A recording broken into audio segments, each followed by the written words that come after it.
Hey everyone, this is Pop Culture Cafe, season 13, episode 399. Come on in, take yourself a seat in the corner booth, and let's get our geek on. Hello, gentlemen. You're, you're, God dang. I figured after a while I know how to get this right smooth and off to the start, but no, never. No. So it's myself, John, Scott, and our international correspondent after guarding the zombie queen is Paul. That's right. So Gives me the shit. I will. yeah. Fucking head in. Okay, I gotta ask, what's the shirt? I'm trying to make out the shirt. Oh, it's the characters from Jaws. Oh, ha! It's Brody, Quinton, Hooper. Okay. It looks like a anal plug below him. Oh no, that's the shark fin. Oh, okay. It does look a little bit like a butt plug, but Yeah. no, that's the shark fin. Okay. That's a little bit of a long title too. Looks like a butt plug.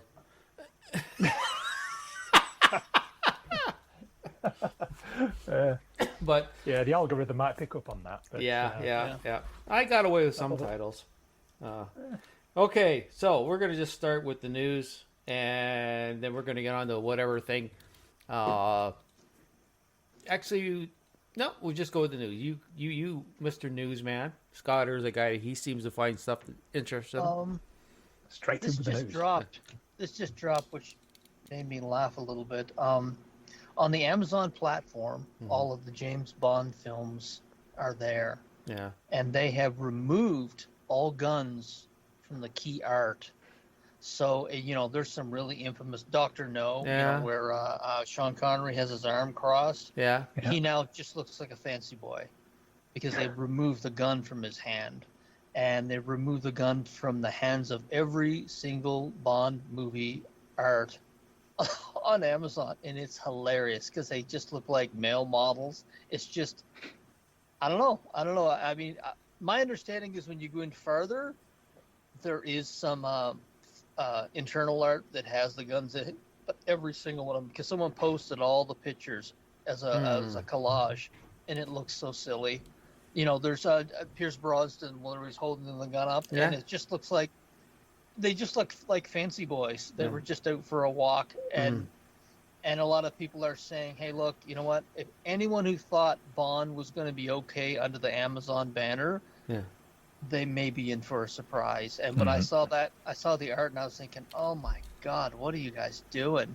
It's okay. It's a pistol. It's James Bond. Americans butt fuck pistols. They love them.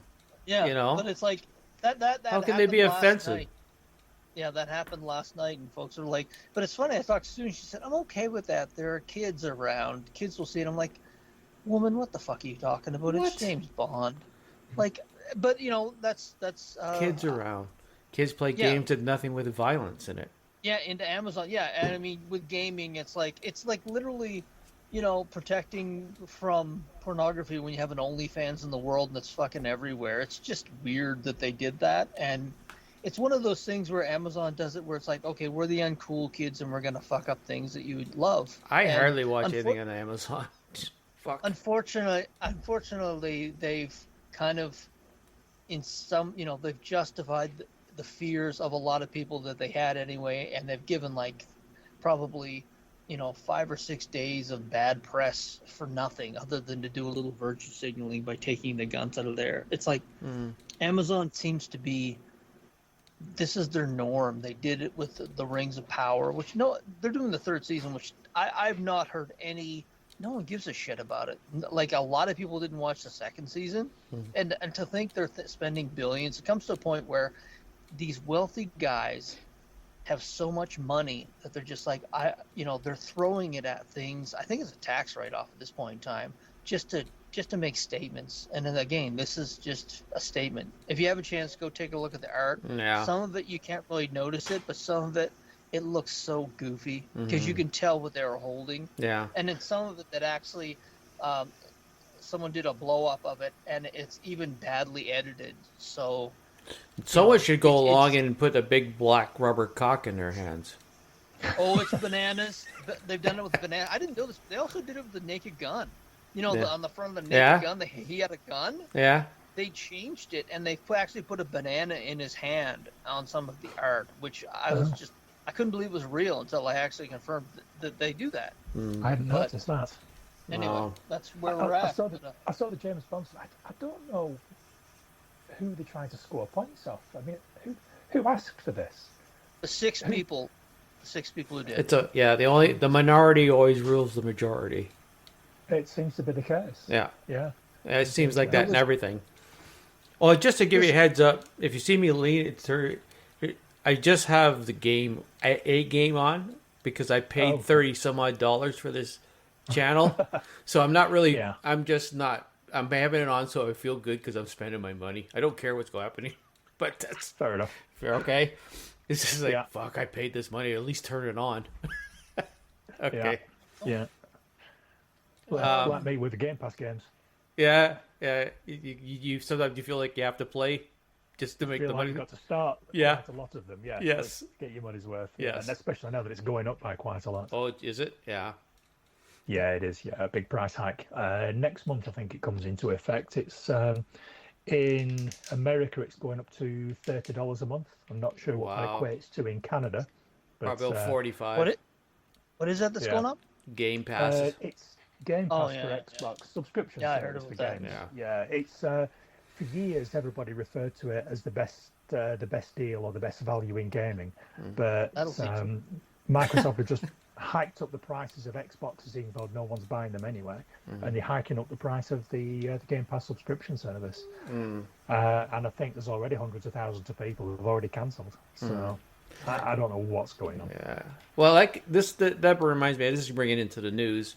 I just read that a lot of those people are canceling. The people who canceled their cable are now canceling subscriptions, and they're going to what they call fast. Yeah. Which is just basically what it is. If you take the service and you put it at a regular air, it's just like a regular TV service, right? So they have old shows that some like if you get the one from the States, Pluto has more stuff, more up to date stuff. But people are just getting tired of the constant increases of all these things, and they're going back to what it would be conventional TV only through the internet, though, where you're watching shows, you watch through a couple commercials, and then. Whatever, because it's getting out of hand constantly. So, well, that whole binge model has just I've not heard the term binge, and at one point in time it was everywhere. They talk about binge watching. They say it was available at midnight, and people would stay up all night watching it. I have not heard that term tossed around in media for a long time, and a lot of shows have gone to back to weekly releases, which makes perfect sense. You want them to watch it again. You want them to talk about it at the water cooler the next day for the next week until the next episode comes out.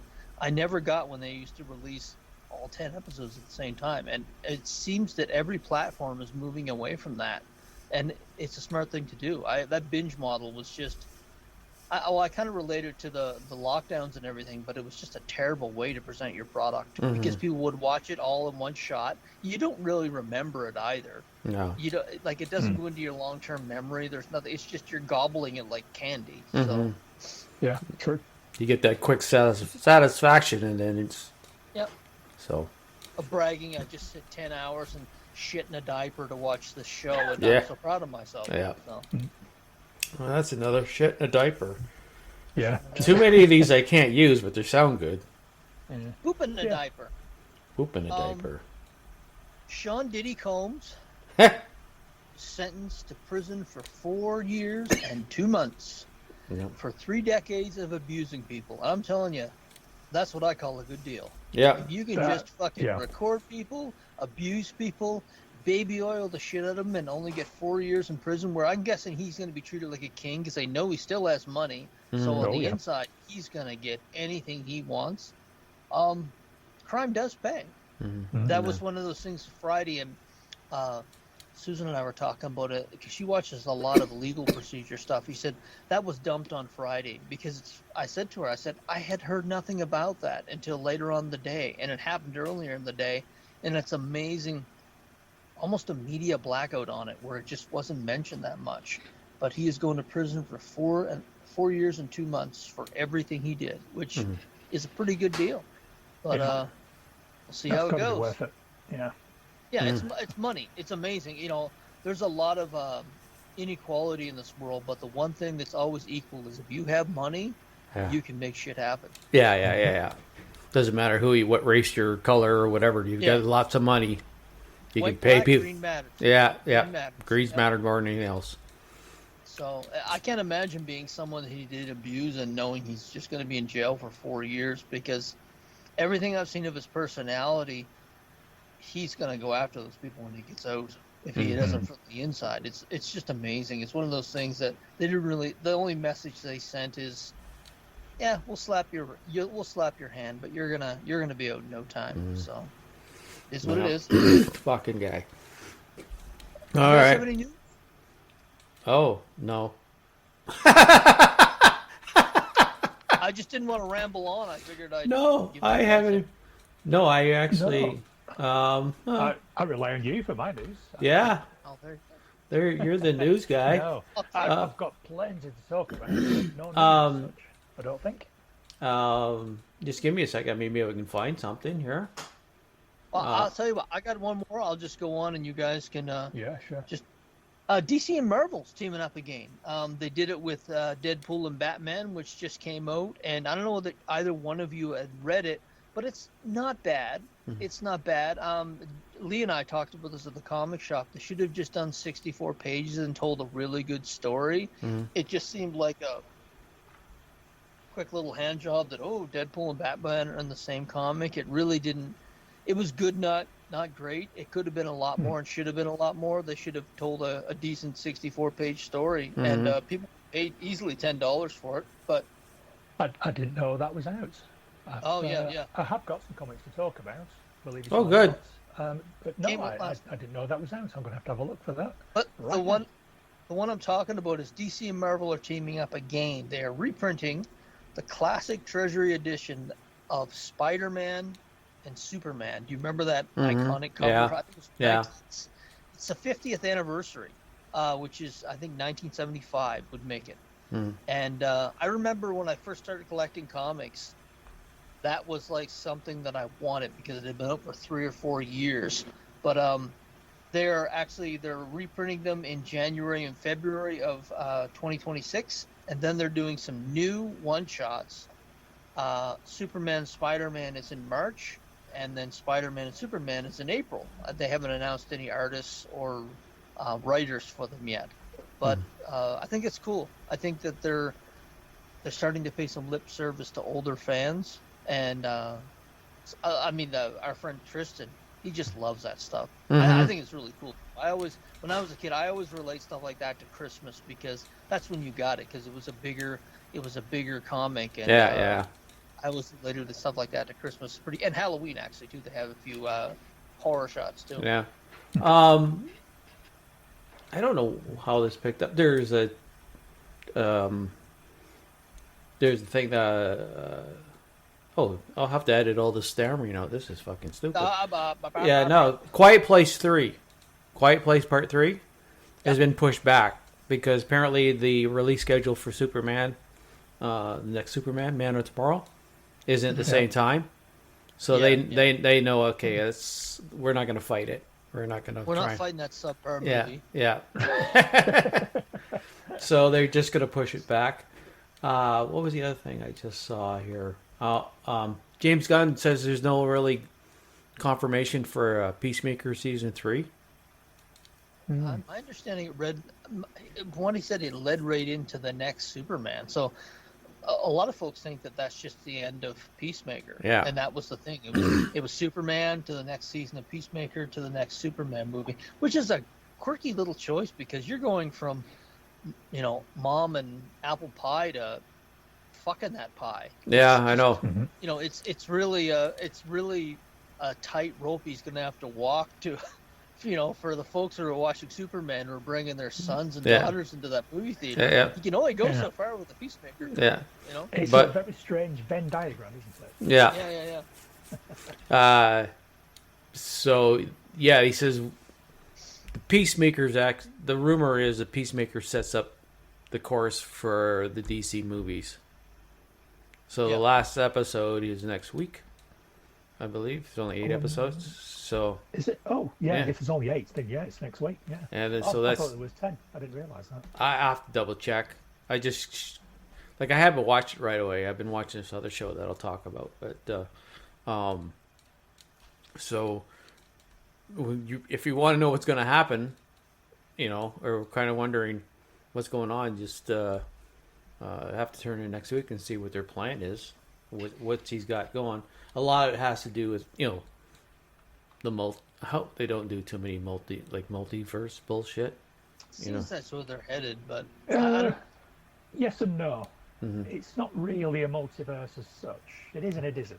It is a different Earth, a different dimension, or whatever it is that they're calling it. Yeah. But it's only that one up so far. Yeah. And they've got like a portal gateway to get there and back. It's not like there's unless anything changes in the next episode. But you're right, it is only 8 episodes. So last one next week. That's a shame. I've been enjoying it. And last, the characters. you seen the last episode? Have you seen that? The latest one, yeah. Scott was asking me about this. I never really paid attention until Scott said, but Xena, he's doing a really good job acting. He really shows it in the last episode. I paid attention after you mentioned it to me, Scott asked me, and I watched him and I said, yeah, he's really, I don't know if he's taking classes or doing something, or just that all those years of actually having to perform in WWE and that, but he really... Batista's really made a point of saying, I want to get into my craft, and now Cena's retiring. He retires on December the 13th at Saturday Night's Main Event, and he's going full-time into acting. I think he's really been trying to get his chops together. Yeah, so... I think he's pretty good at it. I think he's more watchable than The Rock anyway. Oh, yeah. I think he's a better actor than The Rock. Yeah. Even though the rumor is that they like to start these rumors that he gives us such a good performance in his new movie, he might get an Oscar nod. So I'd be shocked. Well, no, I wouldn't be shocked. The Oscars are just a big blowjob to people who are on the right side of the tracks now. Yeah. They just are. So Knob Gobblers. I'll put that down as a title. Knob Gobblers stand on the tracks. No, not just Knob Gobblers. And then there's I'll do this one, and then we can move on to whatever. Apparently, Neil Gaiman's sexual assault lawsuit has been dismissed on jurisdictional grounds. Jurisdictional grounds? Yeah, I can't. Nice. So I have to really emphasize the dictical because I can't get it out any other way. Yeah. U.S. courts dismissed the sexual assault lawsuit made against Neil Gaiman on jurisdictional grounds that it should have been made in New Zealand, not the United States. Yeah. Oh. So they threw the case up. So they throw it out, and then now they have to go to New Zealand. So still ongoing then. For a minute, is it? Yeah. He may very well have done all these things, but the amount of shit this guy's gone through for nothing coming of it. He had, I mean, it's common knowledge that Sandman, got canceled after the second season due to these allegations. There's been a website that's been up for years, and there's like 50 names on it, and like 25 of them are Jane Doe. Oh yeah. And I don't know. It's one of those things that's been tossed around. I think he got very wealthy, and he liked beautiful women, and he had sex with those beautiful women, and I don't know. It's just something that's been floating around. It's really fucked his career, but nothing has come of it in the courts, whether it be civil or criminal. And I don't know. It's one of those things. Yeah. Yeah. So whatever else. So if that's all right now, I mean, there's tons of stuff I could just bring up. Well, let's head into a little bit of reviews on everything else then. Well, let's get to the comics. We haven't talked a lot. You said let's do some comics talk since Paul has a few. Yeah. Well, I'm kind of just bringing up a review that we've already had on the show. Oh, If you okay. recall, we were talking about Predator versus as Yeah. of the last show Mm-hmm. before, and I went ahead and I bought Predator versus Wolverine and Predator versus Black Panther. Uh-huh. I've read Wolverine, not Black Panther yet. Really enjoyed Predator versus Wolverine. Very good. Really enjoyed the story on that. I like how the different eras that the story's told in have different Yeah. artwork. That was to make it distinctive. Although that was quite good. It was good. I enjoyed it. It's a good Predator story, good Wolverine story. Made me really excited for Black Panther. I'm really looking forward to watching Predator versus Black Panther now that I've read the Wolverine one. Excuse me. All choked up over it. He's choked up over the Yeah, aspect of I'm gonna get all emotional. Uh, Yeah, don't laugh on that. Yeah, so next time we record, I'll have read that as well. But yeah, I concur with your original review, Scott. It was very good. Yeah, I really enjoyed it. So yeah, obviously I'm looking forward to getting to the Spider-Man one as well. But I think it was your recommendation that I read the Wolverine, then Black Panther, then Spider-Man because they kind of they do. follow on in a way. It's in the order. And I'm actually reading now, just to put a bow on that. Predator Kills the Marvel Universe, and the second issue just came out, and it's good. It's gonna. I think it's gonna be 5 issues. I think it could be a little bit more because it's such a good story that I think they could have fleshed it out to 8, but it's gonna be 5, and it's very good. They're writing it without giving anything away. They're writing it. They're taking characters that you wouldn't normally see and fleshing them out quite a bit, which is always good for me in a story where they don't take the characters you know very well. They're kind of giving it new characters and new life, and I'm enjoying it so far. I'm looking forward to the next 3 issues. So I'm glad you like it. Yeah, I am. Yeah. No, a good recommendation. I'm glad I picked it up. Yeah, I'm going to keep going with that one. Shall I keep going? yeah, keep going. Sure, go ahead. Do another one. Only one more. I picked up the new Batman #1 by Matt Fraction. Okay. So I dropped out of Batman. Now I spoke about Absolute Batman. Yeah, okay. That's what I was. Yeah. But that was like an alternate take on Batman, if you recall. That was completely different type of Bruce Wayne, completely different type of Batman. It was actually, it was really, really violent, which doesn't sound like it should be a turn off because it's Batman, and you're really, and most people, read Batman and hoping that he's going to keep the shit out of the criminal element, which he does. But this is slightly different, and I think there's some couple of things took me by surprise that I didn't expect. I don't know whether these are minor spoilers or not. I suspect that the previous Batman ongoing series, which I hadn't been reading because I dropped out of it quite a while ago, I think might have led up to this point, because this may or may not be news to you guys, but Commissioner Gordon isn't Commissioner Gordon anymore. He's Officer Gordon. He's all the way back down to a beat cop now. Still an old guy. And, how he's going to function as a beat cop, I don't know. But Gordon's a beat cop now. Vandal Savage is the commissioner. So I have no idea where that's come from or how that's happened. There he is. He's brought in private security to deal with the what does it call them? Doesn't call them metahumans, but essentially supervillains. Yeah, okay. So it's not the GCPD that are dealing with supervillains. It's this tactical private military that is brought on board. Batman's still Bruce Wayne, the Bruce Wayne that you'd expect.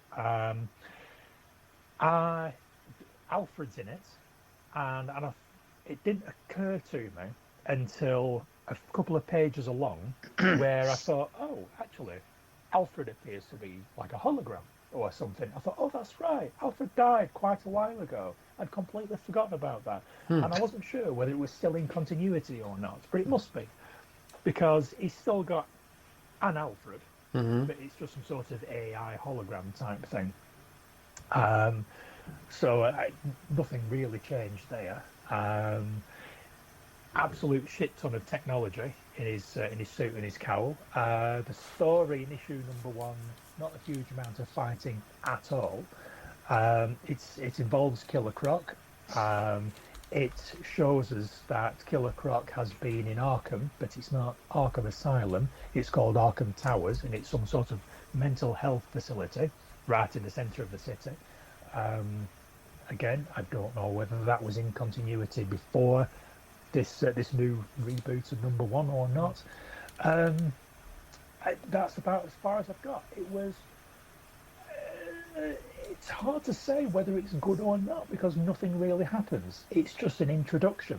Mm-hmm. Now, whereas Absolute Batman came out the gates and just started just beating the shit out of people, this is a little bit more considered. I saw a review of it that said it's a lot like 90s Batman, sort of Nightfall era Batman.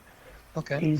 Is not the sort of really sort of dark, miserable, brooding, silence, sort of violence Batman that he evolved into up until recently. He seems to be a little bit more approachable. He's not living in Wayne Manor, and I think he lost all his money at some point, so that's probably in continuity. Um, he, he ends up taking a bit of a detour and saving a couple of women from being mugged or raped or both in the park, and he's sort of quite conversational with them. Not at all what you would normally expect from Batman these days, who just sort of like swoops in, kicks the shit out of someone, and then fucks off again without, even like giving you a smile or a hello or or a nod of the head. But he's actually a little bit more conversational with these women and says, paramedics are on the way. You wait here for them. There'll be 3 minutes. I need to go and deal with this. And it's clearly a different type of Batman that certainly I'm used to. So I'm going to stick with it. We'll see how that develops. So it's hard to say whether it's good or bad. Like I say, it's an introduction. It's an introduction to the new character, introduction to his supporting cast, introduction to the technology, introduction to the hierarchy in Gotham City at this moment in time. It's interesting. But aside from that, there's no single element of it that I can say, that was fucking awesome. I think you need to go away and read that. I think it's probably going to be just a decent story with any luck. We'll see how that goes.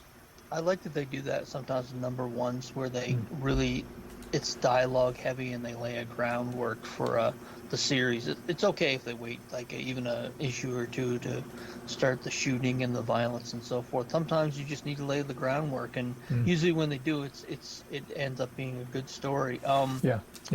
I have you read Punisher number one yet? Is that out? It's out. It came out 2 weeks ago. Benjamin Piercy writing it, and I want to say Jewel Ota, I think is his last name, is a fantastic artist. Right. And it's good. The story's good, but they never. I mean, we read with Punisher. We read right up to the fact that he went off into Weird World with the, as leading the children into the nether realms. Yeah, well, he's back. Mad Max from Thunderdome. Yeah, and it took me a while to realize that, hey, this is I thought it was a story that was kind of just out of continuity. But as I'm reading through the story, and again, it's a really dialogue heavy first issue, which is good to set it up. But I realized after a while that it was actually the original Frank, and it's a continuation of that.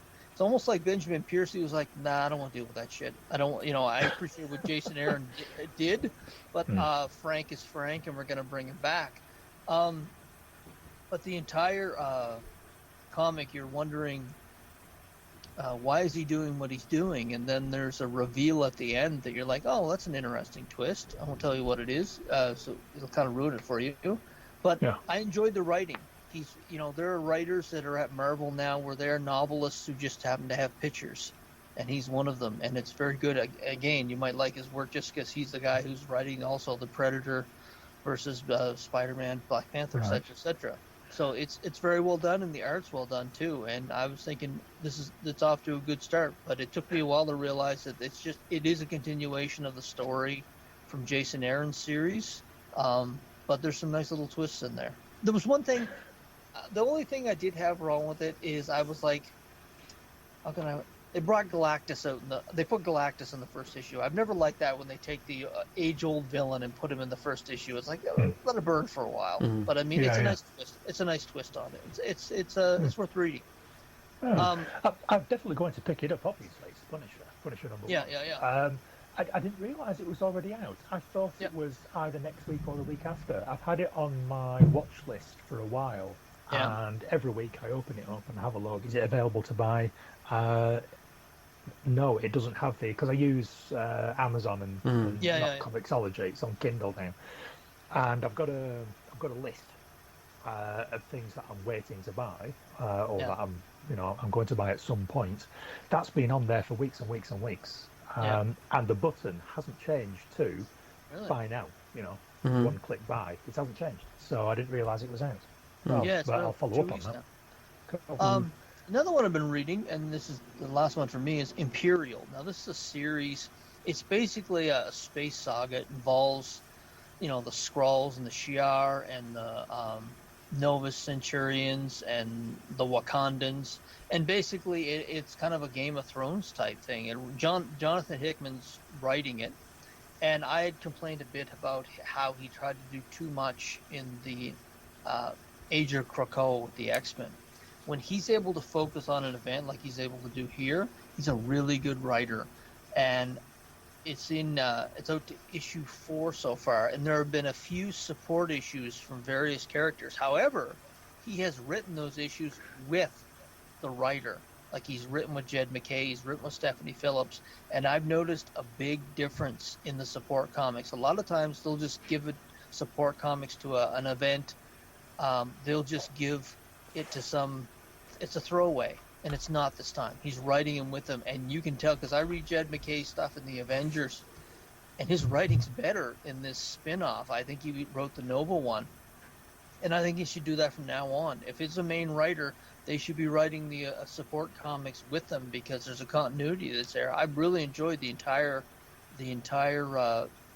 series, which is basically, an intergalactic war, but it's incredibly well written, detailed, different layers to it. I've enjoyed it quite a bit.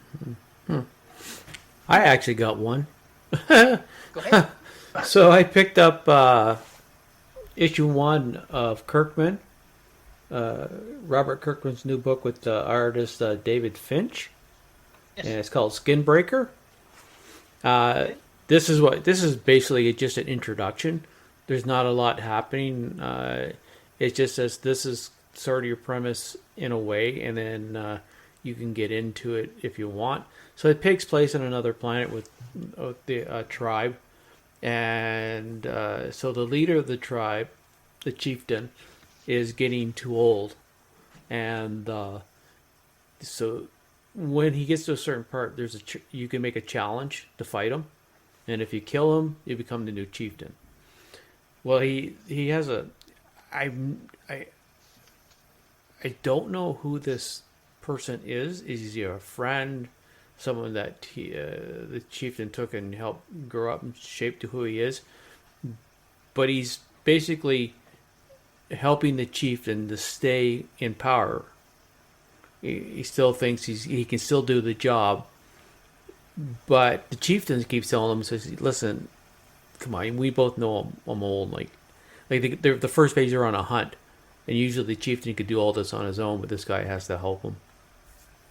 And so he says, "Listen, I'm getting old, and if he knows there's someone in camp that wants to challenge him to take over." But in this storyline, like most storylines, there's the good guy and there's the bad guy. So they're worried about this other guy coming in, fighting and taking over the role of chieftain. So he's telling his friend, "You have to fight me. You have to fight me. Put the challenge in so that you can be the chieftain."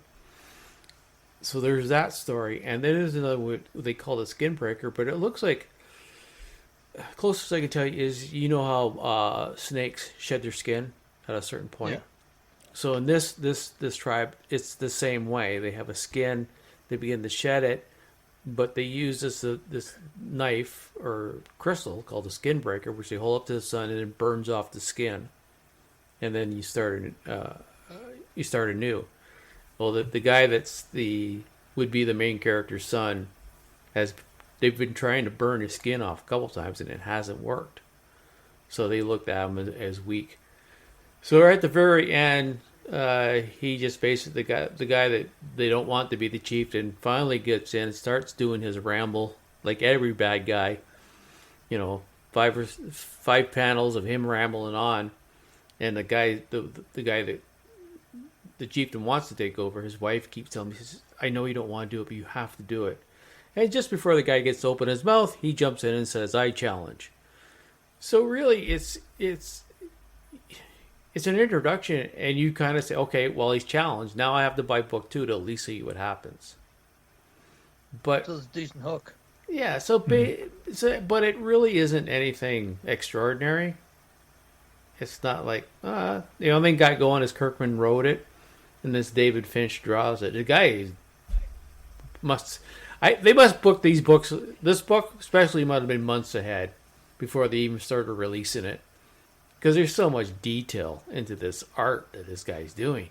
And if you ever seen any David Finch stuff, this is the first time I've seen it. Tristan talked about him, and this guy just does an amazing amount of detail, and that must take a long fucking time. So it's cool. It was I think it was $3.99. I'm not sure, but it's just something different coming out that I said, I'll give this a shot. And again, it reminds me what Tristan was talking about. He went back, that's our friend at the shop. He went back and read George Perez books. He was talking about wordy, how wordy they were. This isn't wordy. It's the best thing about it is the art, really. Yeah. Not the story. The story is very kind of like, I'll see what happened in the next book, but it's the art, the tribe, the surroundings, the creatures. That's what makes this book. You can do anything else with it. So, yeah, you're an art guy, though, aren't you? Yeah, I'm an art guy, and but I've been switching a little bit to story too. So, but the art's fantastic, but the story is like really kind of weak. Okay. It's not. If you, that's what I can say. Story's weak right now. Art is fantastic. I've read a few of Kirkman's things after The Walking Dead, and Walking Dead. Everyone should be happy. Hey, I've got The Walking Dead, the biggest zombie franchise in the history of mankind. Mm-hmm. He should be happy with that, because a few of the things that they've talked about being the next big thing that I've read of his, it's like, that's good, not great, but we'll see. Yeah. So is that it for comics? Do you guys have anything else, or? No, not really. Okay. I was going to move on to we're getting a commercial break here coming up, folks. Yeah, but, keep going. I'll let you know. I watched. Have you guys watched any of the Terminal List at all? No. The original one with Chris Pratt, yes. Yes. The follow-up with the other guy whose name I forget. No. That's actually what we're going to be talking about. Terminal List Dark Wolf with Taylor Kirch. Mm-hmm. Yeah. He basically is probably one of the things I disliked most about the first series is that he was kind of ended up being the villain in the end of it, and it was the of a pretty good show. It was probably the weakest writing of it, because it's like, wait a minute, there's lots of times that this would have been shown or given hints that he was kind of the architect of everything. But this new series shows how does a Navy SEAL get from point A to point B, and it really is a great story of how someone falls down a rabbit hole and goes from being a man of honor to someone with a bit of a sketchy past. So is it a prequel to the first Terminal List then? It is a prequel. Yeah. Oh, I didn't know that. It is a prequel. I'm more interested in it now then, to be honest. It is a prequel because it's about how he became someone who, turned on the code, the core, and so forth. But it's incredibly well acted. I actually felt a bit like a Mission Impossible. They put a lot of money into it, and the acting. There's and I meant to write down the actors. There's a I would say 4 new actors that I saw in this series that I'm thinking, where the fuck have you guys been? Just really, really good actors that I had never seen act before, which was, for me, is always a plus when I see new talent. But basically, it's him. Him in I believe it's Afghanistan, and Chris Pratt's actually in it. Chris Pratt's in 3 episodes, and he's kind of weaved in and out of it. But it's basically a man who goes from believing in government to a man saying, okay, we're getting lied to all the time, and I'm tired of it. So I'm going to go into a field where, you know what, if it's a bad guy, that bad guy is going to die. And without giving too much of the story away, that's kind of the catalyst of what happens. You've got this gentleman in a situation, and you're thinking, and the CIA will say, okay, this guy's an asset. And we've seen this in other movies where they'll have an asset, and that asset can get away with a lot of shit because he's giving us what we need. Mm-hmm. And there's a point where it's like, no, you're not going to do that. And the acting is very well done. The soundtrack, the music soundtrack also is very, very good. That's a great thing, that they were able to get some really good songs. And even in the opening credits, it's one of those series that sometimes you'll forward the opening credits and sometimes you'll listen to them each time because it's so good and it sets the tone for the series. Yeah. This is one of those series. It's 8 episodes. I really enjoyed it. Again, stellar acting, good storyline. Chris Pratt's in it. It's a nice story that's complementary to the original series. It's written by the same guy, Jack Carr. I really enjoyed it. And Taylor Kurtz, after watching what was that Western that he just did, Primeval? This is really the second thing I've seen him in a year, and fuck, his acting is so good. Yeah. So good. So if you're looking to get into that universe, you could actually watch this one first and then the Terminal List, and it would have more of a punch. But you definitely see this person where I call it the Vader, where you can see him slipping into madness. So it's very well done. Very well done. Yeah, yeah. I hadn't joined the dots when it first came on Amazon Prime. I thought I'll get around to watching that at some points, but I hadn't connected the dot. It seemed odd.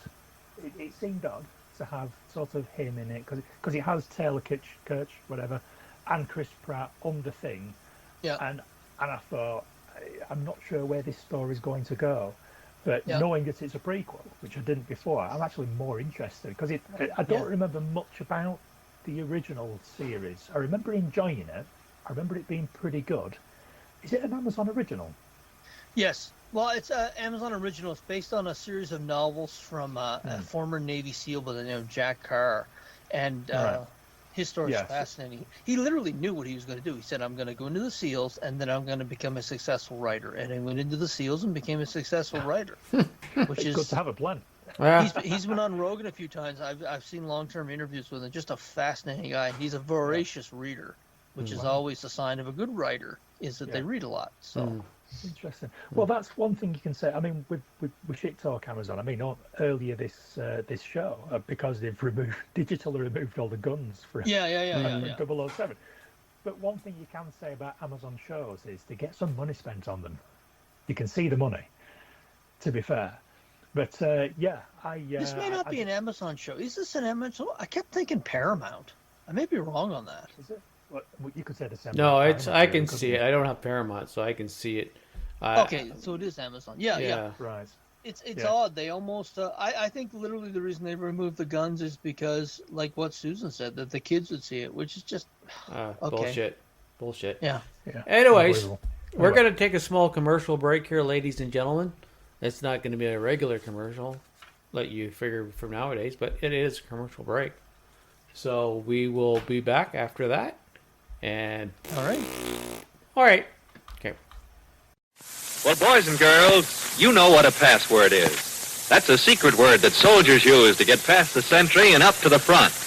Well, here's a password that will get you up to the front in bike races, on the baseball diamond, in all kinds of games. It's energy. You see, the faster you go, the more energy you need.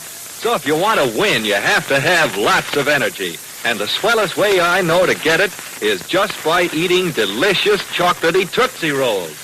Boy, they're cram jam full of energy. More energy units in 1 penny Tootsie Roll than you use circling the bases 36 times, or when you're riding your bike 3 whole miles. And it's fast energy. Why, no sooner do you pop a Tootsie Roll in your mouth than you can practically feel new strength in your muscles. And what's more, Tootsie Rolls are good, wholesome food. They're made with plenty of nourishing bodybuilding milk. So next time you have a penny to spend, or a nickel, well, if you have a nickel, get the big jumbo-sized Tootsie Roll. And don't forget, the long-lasting penny Tootsie Rolls give you a lot for your money, too. A penny Tootsie Roll is still only a penny. A nickel Tootsie Roll is still 5 cents. Well, does it work? Ah, it worked. We are back. What the fuck was that? Oh, shit. I hit the wrong button. What the fuck happened here? I can't see you guys. You can't see me at all? No, I hit a wrong button. I can see you. There we go. Oh, what happened to Scott? Paul. He was there. He was fuzzy though. Was he? Leroy Jenkins. Hello. Hello.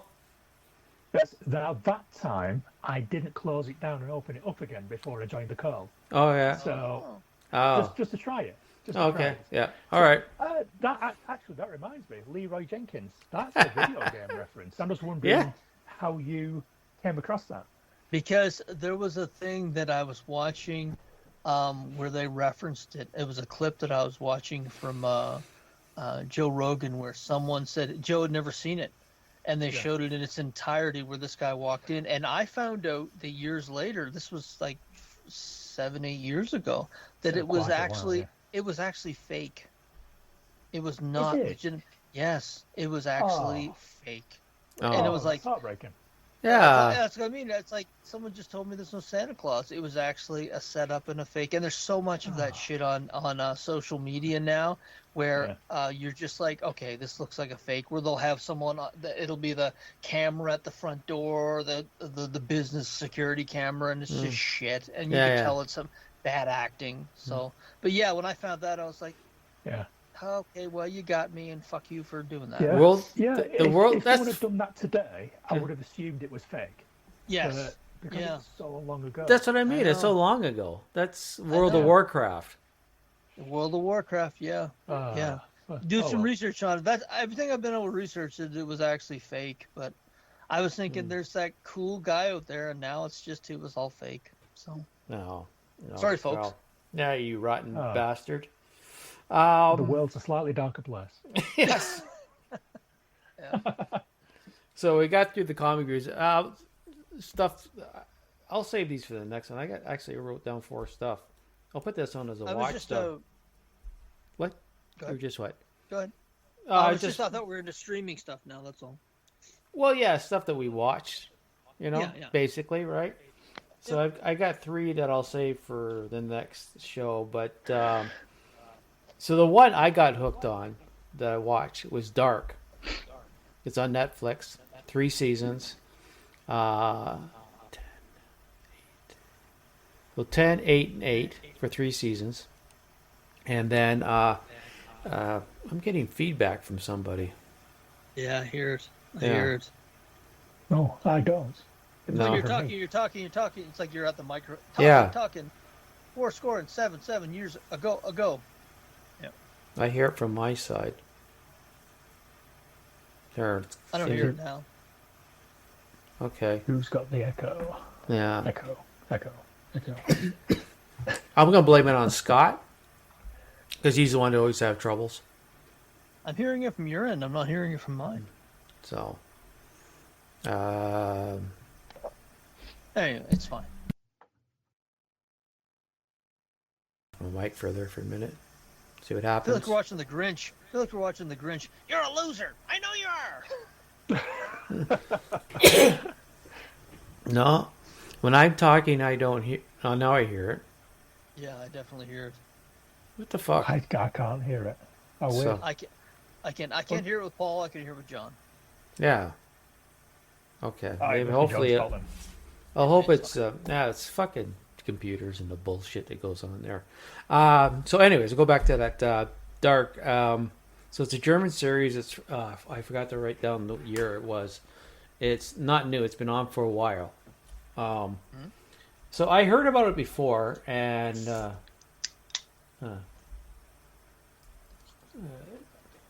I never went and checked it out and see what was going on with it. But I finally was trying to look for something different. And where is it here? It's from 2017. It's on Netflix. Now, it is a very good show, but you need to really pay attention to what's going on. If you're not into time travel and in the interwoven of the characters and jumping back and forth, it can get really confusing, and I know how some people can get turned off by it. But I stuck with it, and it's so till the end. I was thinking about it in a strange way. This is a Romeo and Juliet story of two people who can't be together, but they seem to. But each one is trying to stop this apocalypse from happening in their small town, and so it's a lot of time jumping. The one son of at the start is sent back in time. He lives his time in that backfield and grows up, marries this woman, and the main character Jonas is the son. Is the son of this character who traveled. See, like even trying to explain it is confusing. It is confusing. Yeah. So it's hard to manage, but they're all interwoven. The girl that in the Jonas, his Martha, is actually his aunt. You know, he doesn't know it until he travels back in time. He himself is the catalyst for what is happening. He just doesn't know it yet until he gets to the future, meets his future self. So when the show ends in the one part, all of a sudden we switch and there's a Martha, but she's not the Martha from that world. She's a Martha from another world. And then in her world, she's the catalyst for having the apocalypse happen. And what they're trying to do is basically stop it from happening. But everything they do leads up to it happening. They can't seem to change it. And the main central, not the main central character, but the character that's kind of in the center is a lady named Claudia, and she knows exactly what's happening. And it isn't until the third season you find out that this is a story of grief too, of a man who lost family but refused to let him die, and through his efforts to try and bring him back, causes a split. So there's like 3 different worlds, and they're all connected. And so, you know, and that leads to this character where the 2 main characters, Jonas and Martha, are in this triangle. They love each other, but they can't be together, just like Romeo and Juliet. So like I said, you have to sit down and watch it. But it is, I found it. I couldn't stop. I put everything else beside to watch it. I only watch 2 episodes a day, but I wanted to see what happened, and it is very good. When I see shows like this, the first thing is, how the fuck did you come up with this concept? And the concept, and then having, you know, the follow back and forth, keeping that straight, even when you're writing, to what character goes this, and how does this affect this character? Does this character is actually related to this character? there's so many different aspects. It's the love for a child and trying to bring that child back. Because later on, the mother of the child that disappeared is so obsessed, and so with the father, they're so obsessed with finding that child that they sacrifice everything to try and get it. But their timeline is in this way. It's what they're doing by going from the present to the back to find the child actually sets up the present. And it's a mind fuck. I know some people would, after two, they'd say, I can't follow this. I have no clue what the fuck's going on. I don't know what's going on. But it was the idea for me, it was, how are you going to resolve this? So I was caught into finding out the ending because I wanted to know, through all this writing, all this interweaving of time and characters, and how does it come to the end? And so I highly recommend it. Stick with it. At points during the show, they actually take the same characters, the old version, the young version, the new version, and stuff, and they put them in its side, so you kind of get an idea. Okay, this is who it is. This is the character through different times, so you can follow them. But my recommendation is, I really enjoyed it. It was fucking great. But if you can't follow shit like that, then don't even bother starting. So there's a meme out there of a guy, and he's standing in front of a board, and there's strings going through things. Yeah. Yeah. That's what I'm sitting here saying to myself when you're describing. I'm thinking that meme came to mind. Like, you know what? You'd better be able to focus on all of this, or you're going to get lost very quickly. It sounds really interesting. It sounds like the sort of thing I'd like. I've got it on the screen here. Yeah. It's 8.7 out of 10 on IMDb and 95% on Rotten Tomatoes. Yeah. It's still. I just saw an article about it. Somebody else likes it too. Yeah, there's an article saying that a lot of Netflix fans, they basically, they keep saying, why this is the best. This is such a good science fiction show. Why is more people haven't heard of it? I think part of their thing could be simply because they, they get to the first 3 episodes and they go, what the fuck? I can't follow this. It's in German. Yeah. I got to read subtitles. Fuck this. I'm on my way. There's a show called The Foundation. It's based on the novels of Isaac. What's the Asimov. Really famous? Isaac Asimov. Yeah, it's based on those novels, and it is such an intricate and detailed, based on his worlds. It's not doing well, and I've said to Susan, I said, I don't understand it. And she said, it's because it's too smart for most sci-fi people. Mm-hmm. It really is. No, is that the one that it's on Apple? Yeah, Apple TV. It is. Yeah, it's on Apple. I quite fancy giving that a go. I've seen some trailers. I think season 2 or season 3 came out in the last season 3. And it's been renewed for a season 4. Yeah, it's detailed though. It's very detailed. The first 2 episodes, in the first 2 episodes, you feel like they've told an entire story. But the cast, the big tip off it is, and I don't remember that he was in Chernobyl, the lead in Chernobyl. Mm-hmm. Yeah. Yes. Yes, I know what you mean. I can't remember what his name is. He's someone's someone's son. In the Robert Downey Jr. Sherlock Holmes film as well. Yes, he's someone's son, and who escapes me now. But anyway, he's the lead in it, and it's one of those shows where you're thinking by the 3rd episode, you're thinking, God, so much has happened. Where is this going to go after 3 seasons? And some people just don't want that, where you have to pay attention the entire time. They want that passive sci-fi. Mm-hmm. So, yeah. Jared Harris is probably related to Richard Harris. Yes, it's his son. Yes, it's his son. That's exactly it. Yeah, because the conversation that I found that out in is they talked about him being replaced as a Dumbledore. It's like, why would I want to do that? That makes no sense. Yeah. So, but just in case nudity sways you, there is some nudity in Dark. So just nice. Because that could be a simple. I was going to watch it anyway, but yeah, there's certain people who just tits. Okay, I'll watch. But anyways. one more. This should maybe wrap up this episode so we can have Yeah, a even sure. split. Strange New Worlds Star Trek. We've all watched that. Have you watched the new season? Mm-hmm. Yes. Yeah. All done? All done, start to finish. Yeah. Yeah.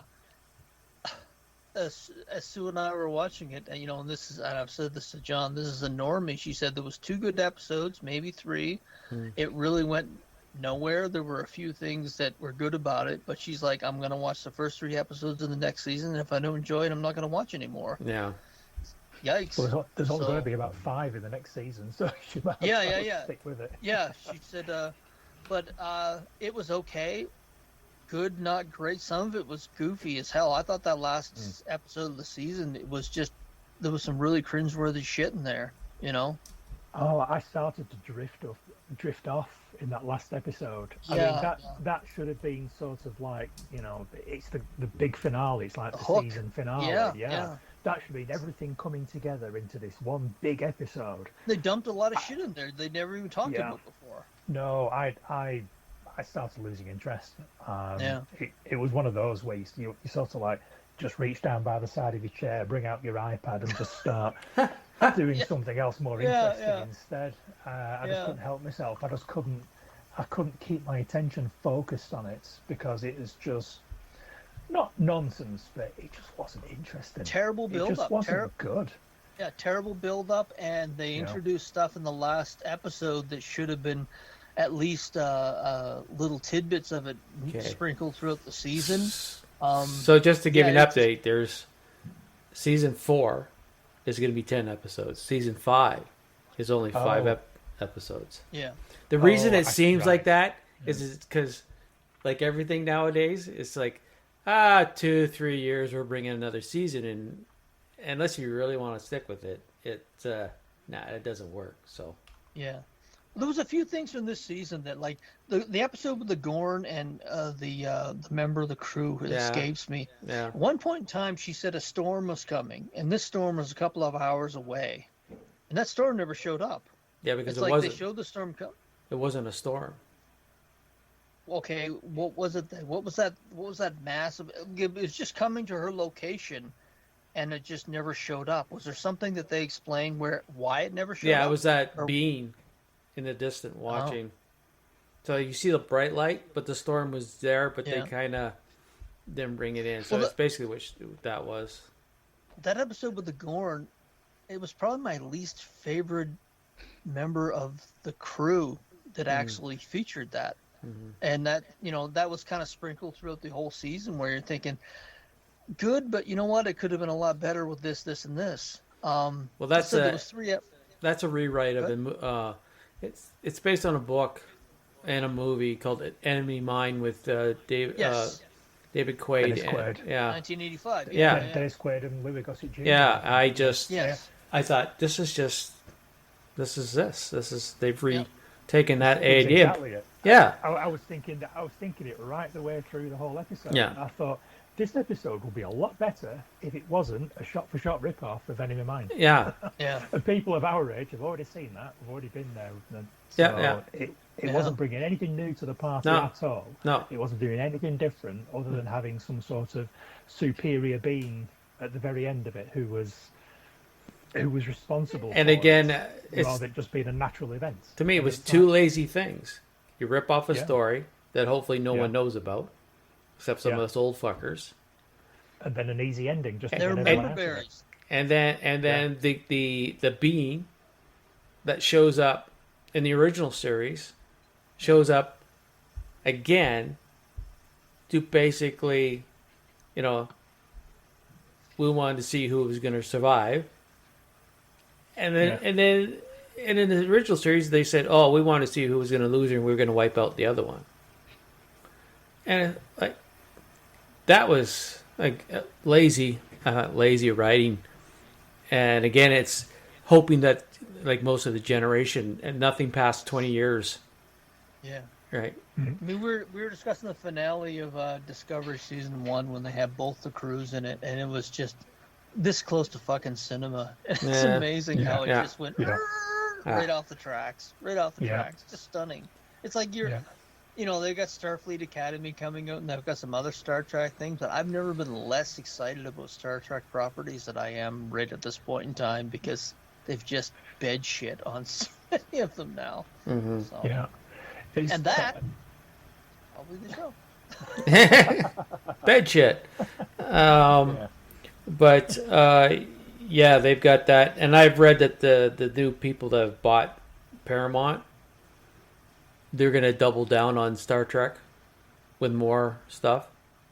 Get new writers. I mean, I love Star Yeah. Trek, but Yeah. you know, I- feed me I- cuisine, don't feed me Yeah. fast food.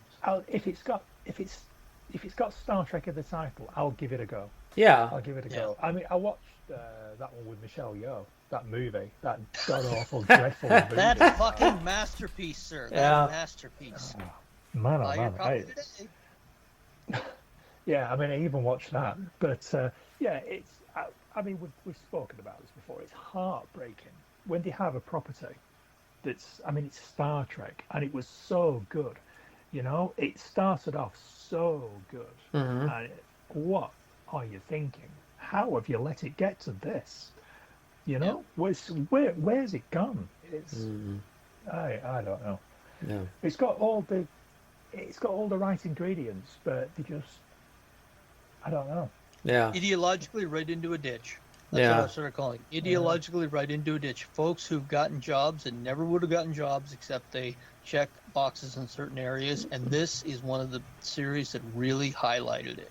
And I've researched some of the folks who've written some of the episodes and directed some of the episodes, and they really didn't have anything under the belt other than who they were and who they knew. mm-hmm. That's Yeah. it. Yeah. You're absolutely right. It is. It comes down to like poor writing, Yep. poor. And there's no excuse for directing. poor writing when you've got 10 episodes. No, it is. It's just poor writing. Yeah. You've got those characters, you've got those actors. It's Star Trek, for Christ's sake. So you've Yeah. got decades of history to draw It's on, a layup. or It's a layup. experience. Yeah, I mean, come on. And how you fuck that up, I do not know. Mm-hmm. But it is. It's heartbreaking. Yeah. Yep. Well, All right. all right, then we're going to end this, and And it's we'll on a high. yeah, heading on a high. I'm going to write that down too. End on a high. Heading on a high. You know, the thing is now with the chat BTE I have, I got that. I can go in and I can, instead of trying to find pictures now, I just go in and make me a picture that says end on a high. Just And then it right. generates an image, right? And I use that. So, you're part of the problem. You've God damn it. An inevitable demise. yeah. That's a hook for next episode, folks. animate We'll have a story demise? on AI. Oh, okay. Yeah, it's an animate demise. Okay, so I think, gentlemen, I'm going to hang up, take a break, Okay. take a pee, get a pop, and then I'll phone you back and then we'll go. Okay? Like a plan. Okay. Do that. Okay. Oh, sorry. Bye, folks. Scott left already. He said to you people listening, fuck you, I'm leaving. So, anyways. Yes. Scott's heart isn't in it. Not Yeah. like us. Okay. I've seen a bit. We're the Bye. real heroes. Yeah. And we started this a long time ago. We're the originals. That's right. We're OG.